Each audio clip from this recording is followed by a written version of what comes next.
வணக்கம் நம்பிக்கை. நம்மள சுத்தி நடக்கிற நிகழ்வுகள்லாம் பார்க்கும்போது, வை, வாட், ஹவுன்னு நமக்குள்ள பல கேள்விகள் எழும். இந்த கேள்விகளுக்கெல்லாம் உங்களுக்கு பதில் சொல்லக்கூடிய ஒரு சீரிஸா தான் இந்த சீரிஸ பார்த்துட்டு வரோம். அந்த வகையில இன்னைக்கும் நெறைய அறிவியல் தகவல்கள தெரிஞ்சுப்போம். இது குறித்து நம்மிடையே பேசுவதற்காக மூத்த பத்திரிகையாளர் திருஞானம் அவர்கள் இருக்காங்க. அவர சந்திக்கலாம். வணக்கம் சார். வணக்கம் சுமையா. சார், குறிப்பிட்ட சில இடங்கள்ல மட்டும் நம்ம பேசும்போது எதிரொலி உருவாகுது. அது அந்த இடங்கள்ல மட்டும் ஏன் உருவாகுது? இதுக்குன்னு ஏதாவது நிபந்தனைகள் இருக்கா சார்? எதிரொலி என்பது நாம் உருவாக்கும் ஒரு ஒலி, கைதட்டல் அல்லது ஓசை ஒரு ஒரு குறிப்பிட்ட பரப்பில் திருப்பி அனுப்பப்பட்டு பிரதிபலித்து மீண்டும் நம் காதுகளுக்கு வந்து சேர்வதை தான் குறிக்குது. எதிரொலி உருவாகிறதுக்கு நீங்கள் சொன்ன மாதிரி சில நிபந்தனைகள் இருக்கு. முதல் நிபந்தனை, குறைந்தது நாம் எழுப்புகிற ஒலி ஒரு 17 மீட்டர் தூரத்தில் உள்ள பரப்பில் பட்டு திரும்பி வர வேண்டும். எதனால் அந்த 17 மீட்டர்? ஒரு இன்ட்ரெஸ்டிங்கான விளக்கம் தான். அதாவது ஒலியின் வேகம், ஸ்பீட் ஆஃப் சவுண்ட், ஒரு ஆவரேஜாக 20 டிகிரி சென்டிகிரேடில் 1235 kilometres per hour, 1235 kilometre per hour. இதையே வினாடி கணக்கில் சொல்கிறதா இருந்தால் ஒரு வினாடிக்கு 343 மீட்டர்ஸ். சரியா? அது 0.1 செகண்டுக்கு 34 மீட்டர்ஸ். இதுதான் ஒலியோட ஸ்பீடு. ஸோ ஒரு இடத்துல பட்டு வரேன்னா குறைந்தது 17 மீட்டர் தூரத்தில் இருந்தால் அது போயிட்டு வர்றதுக்கு 34 மீட்டர்ஸ், அதாவது 0.1 செகண்ட் ஆகும். ஸோ குறைஞ்சது 0.1 செகண்ட் இருந்தால் தான் நம்ம எழுப்புகிற ஒலியும் எதிரொலியும் கன்ஃபியூஸ் ஆகாமல் இருக்கும். அதனால தான் 17 மீட்டர் தொலைவில் அந்த பிரதிபலிக்கக்கூடிய இடம் இருக்கணும் அப்படிங்கிறத முதல் அடிப்படை. ரெண்டாவது, பிரதிபலிக்கக்கூடிய பரபரப்பு கொஞ்சம் கரடு முரடாக இருக்கணும். ஒரு மென்மையான துணியோ வெல்வெட் போன்ற இடங்களில் எதிரொலி உருவாகாது. ஸோ ஒரு மலைப்பகுதி அல்லது ஒரு மெட்டல், இந்த மாதிரி பிரதிபலிக்கக்கூடிய பரப்பு வந்து மென்மையானதாக இல்லாமல் இருக்கணும். மூன்றாவது, அந்த ஒலி பலமானதாக இருக்கணும். அப்போ தான் அது போயிட்டு திரும்பி வரும். ஸோ இந்த நிபந்தனைகளுக்கு உட்பட்ட இடங்களில் எதிரொலியை நாம் கேட்கிறோம். சார், மில்லியன், ட்ரில்லியன் அப்படின்னு சொல்லும்போது அது வந்து ஒரு மிகப்பெரிய மதிப்பை வந்து காட்டுது. அது பணமா இருக்கட்டும், எண்ணா இருக்கட்டும், ஒரு மிகப்பெரிய நம்பர். ஆனா இதையும் தாண்டி தி பிக்கெஸ்ட் நேம்டு நம்பர் அப்படின்ற மாதிரி ஏதாவது இருக்கா சார்? நிச்சயமா. கூகுள் பிளக்ஸ் இதுதான் பெயரிடப்பட்ட மிகப்பெரிய எண். ஸோ கூகுள் பிளக்ஸை தெரிஞ்சுக்கிறதுக்கு முன்னாடி கூகுள் அப்படிங்கிறது என்ன? கூகுளில் இருந்து தான் கூகுள் வந்துச்சு. சரியா? அதனால் முதல்ல ஒன் பை ஒன்னாக போகலாம். இப்போது 1 மில்லியன், 1 மில்லியன்கிறது 1 ஃபாலோட் பை 6 zeros. சரியா? 1 crore, 1 followed by 7 zeros. 1 googol, அது வந்து 1 ஃபாலோட் பை 100 zeros.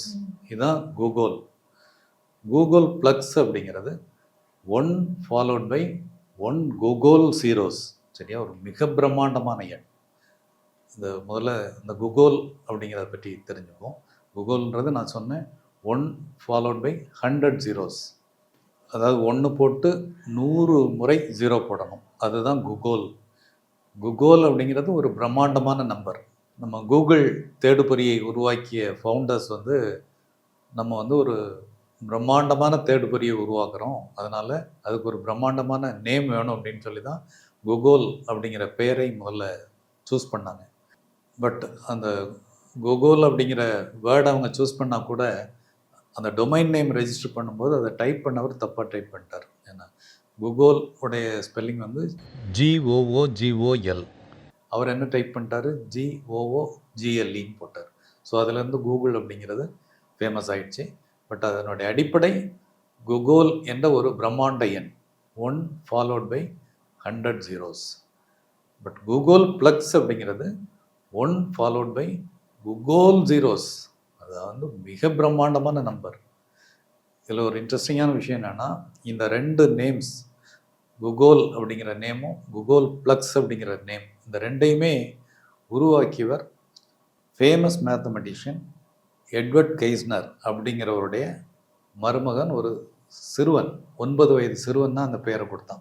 அவனுடைய பெயர் மில்டன் சிரோட்டா. இந்த 9 year old பாய் கொடுத்த நேம்ஸ் தான் இந்த ரெண்டுமே.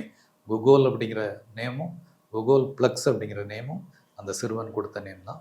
பட் இன்னைக்கு கணிதத்தில் அதிக பயன்பாட்டுக்குரிய ஒரு பெயர்களாக இது இருக்கு. ஃபைன் சார், பயனுள்ள தகவலாக இருந்தது.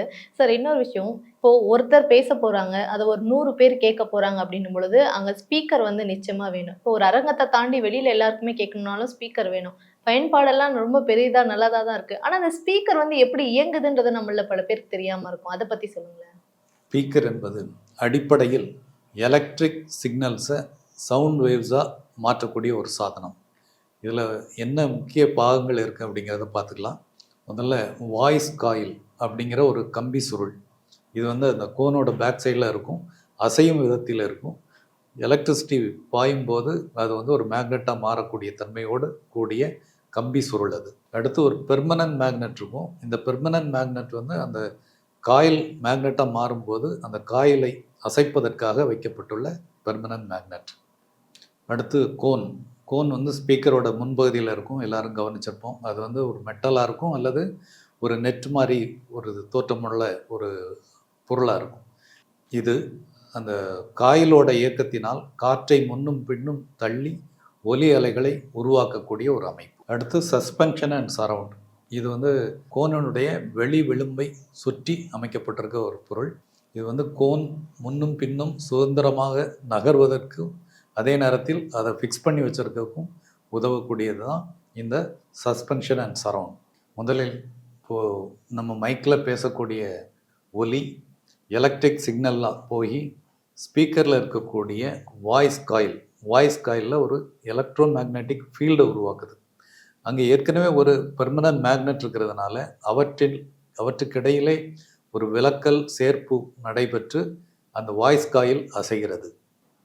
இந்த வாய்ஸ் காயில் அசையும் போது வாய்ஸ் காயிலோடு இணைக்கப்பட்டுள்ள கோன் முன்னும் பின்னும் அசைந்து காற்றை இழுத்து தள்ளி ஒலியை உருவாக்குகிறது. இந்த ஒலி தான் நம்முடைய காதுகளுக்கு பேச்சாகவோ பாட்டாகவோ கேட்கிறது. ஃபைன் சார், இன்றைக்கு நிறைய இன்ட்ரெஸ்டிங்கான சயின்ஸ் சம்மந்தமான ஃபேக்டை வந்து எங்கள் கூட ஷேர் பண்ணிக்கிட்டீங்க. ரொம்ப நன்றி சார். தேங்க்யூ. நன்றி சுமையா.